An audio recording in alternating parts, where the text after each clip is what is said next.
ఈ సినిమాలో ఎన్నో మూమెంట్స్ అన్ప్రెడిక్టబుల్గా ఉంటాయి. అది మట్టు ఖచ్చితంగా చెప్పగలుగుతాను.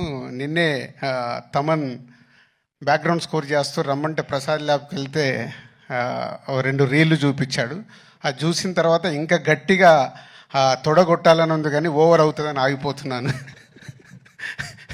సో 10th వరకు మీలాగే మేము కూడా ఒక ఎగ్జైట్మెంట్ని ఆపుకుంటూ ఒక గొప్ప సినిమా అంటే ఒక కమర్షియల్గా శంకర్ గారు ఎన్నో సినిమాలు నేను ఎప్పుడు చెప్తుంటాను. ఒక జెంటిల్మెన్ దగ్గర నుంచి భారతీయుడు కానీ, ఒకే ఒకటి కానీ, శివాజీ కానీ, ఆఫ్టర్ లాంగ్ టైం మళ్ళీ శంకర్ గారు ఒక స్ట్రేట్గా తెలుగులో సినిమా చేస్తూ అలాంటి సినిమా మాకు ఇచ్చినందుకు వారికి కృతజ్ఞతలు.